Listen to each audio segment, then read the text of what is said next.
Assalamualaikum warahmatullahi wabarakatuh. Perkenalkan, kami dari kelompok 2 akan mempresentasikan materi komunikasi dalam lingkungan organisasi bisnis. Kelompok 2 terdiri dari 9 anggota, yaitu Sofia Zakiati Nur dengan NIM 2020-11212 sebagai moderator. Yang kedua, Putri Wijayanti dengan NIM 2020-11215. Yang ketiga, Tania Metanastiti dengan NIM 2020-11221. Yang keempat, Akris Noryadi dengan NIM 2020-11229. Yang kelima, Novita Intan Anggraini dengan NIM 2020-11234. Yang keenam, Putri Ayu Wulandari dengan NIM 2020-11236. Yang ketujuh, Maulidah Hanifah Salma dengan NIM 2020-11243. Yang kedelapan, Molek Maisari Latansa dengan NIM 2020-11245. Yang kesembilan, Ali Ahmadi dengan NIM 2020-11251. Selanjutnya, materi akan dipresentasikan oleh Putri Wijayanti. Apa itu komunikasi?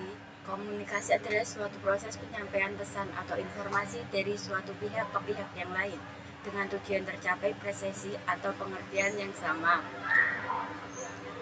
Komunikasi dalam organisasi bisnis merupakan hal yang paling penting karena komunikasi bagian penting dari organisasi, sebab organisasi tidak akan berlangsung apabila tidak ada komunikasi antara pihak satu dengan pihak yang lain. Selanjutnya akan dipresentasikan oleh Molek Maisari Latansa. Unsur-unsur komunikasi dibagi menjadi 3. Yang pertama ada komunikator atau pengirim atau sender. Merupakan orang yang menyampaikan isi pernyataannya kepada komunikan. Seorang komunikator dalam menyampaikan pesan atau informasi dengan jelas harus memperhatikan dengan siapa dia berkomunikasi. Yang kedua adalah komunikan atau penerima atau receiver. Merupakan penerima pesan atau berita disampaikan oleh komunikator. Penerima pesan bertanggung jawab untuk dapat mengerti isi pesan yang disampaikan dengan baik dan benar. Yang ketiga ada saluran atau media atau channel. Merupakan saluran atau jalan yang dilalui oleh isi pernyataan komunikator kepada komunikan dan sebaliknya. Pesan dapat berupa kata-kata atau tulisan, tiruan, gambaran, atau perantara lain yang dapat digunakan untuk mengirim melalui berbagai channel. Selanjutnya akan dipresentasikan oleh teman saya, Maulidah Hanifah Salma. Selanjutnya, hubungan komunikasi dalam organisasi. Pertama, mekanisme kerja organisasi.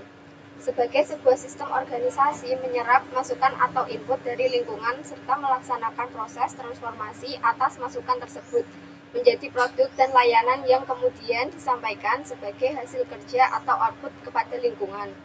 Pada organisasi bisnis, masukan dari hasil riset sangat diperlukan, baik riset tentang produk, tentang pesaing, maupun konsumen yang dituju. Kedua, proses pembentukan organisasi. Organisasi dibentuk dan dapat dilestarikan hidup karena komunikasi efektif. Komunikasi efektif ini bisa tercapai jika antara pengirim dan penerima pesan memiliki kesamaan makna dan interpretasi yang sama. Organisasi tersebut terbentuk karena orang-orang dapat mencapai kesepakatan tentang tujuan bersama yang hendak dicapai dan cara bagaimana kerja sama dapat mencapai tujuan tersebut. Selanjutnya akan dipresentasikan kepada Tania Metanastiti. Hubungan komunikasi dalam organisasi yang ketiga. Pemeliharaan dan perkembangan organisasi. Semua benda dan aktivitas memerlukan pemeliharaan. Komunikasi menghasilkan kesepakatan tentang tujuan bersama dan kerelaan Untuk melaksanakan kegiatan-kegiatan dalam rangka kerjasama demi pencapaian tujuan adalah tidak statis, melainkan dinamis sehingga semangat bekerja sama perlu dipelihara melalui komunikasi motivasi supaya para anggota organisasi tidak hanya mencapai produktivitas yang tinggi bagi organisasi, tetapi juga kebanggaan dan kepuasan kerja bagi dirinya sendiri secara individual. Selanjutnya akan dipresentasikan oleh Putri Ayu Wulandari. Tips mengembangkan kemampuan komunikasi. 1. Berlatih mendengarkan secara aktif. 2. Fokus pada komunikasi nonverbal. 3. Kelola emosi. 4. Meminta umpan balik. 5. Berlatih berbicara di depan umum. Selanjutnya akan dipresentasikan oleh Agnes Nuryadi. Pola komunikasi. 1. Pola Y. Pada pola Y ini pusat komunikasi tidak dapat berkomunikasi langsung dengan seluruh individu, tetapi ada individu yang komunikasinya harus melalui individu lain.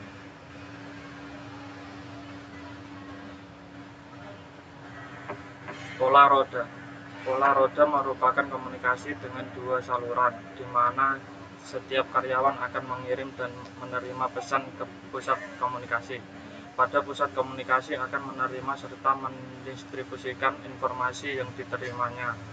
Pada contoh bentuk roda ini, atasan biasanya merupakan sumber komunikasi. Ia dapat mengirimkan informasi ke semua bawahannya. 3. Rantai Kahn. Pola rantai hampir sama dengan pola lingkaran, hanya saja di sini ada dua individu yang berada di akhir jaringan, sehingga hanya dapat mengirim dan menerima pesan dari satu posisi.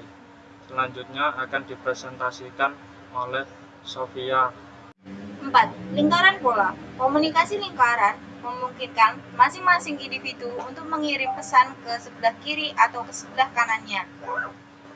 Selanjutnya akan dipresentasikan oleh Malek Maisari Latansa. Yang kelima adalah formasi semua arah. Pada jaringan semua arah, semua individu pada semua posisi dimungkinkan untuk mengirim dan menerima informasi ke segala arah. Jaringan, struktur, pola ini digunakan untuk menentukan tipe interaksi antara individu dalam perusahaan. Selanjutnya akan dipresentasikan oleh Ali Ahmadi. Selanjutnya, langkah-langkah proses komunikasi. Kajian langkah-langkah proses komunikasi meliputi yang pertama pengiriman pesan, yaitu komunikasi dimulai oleh pengirim yang memiliki pikiran atau ide.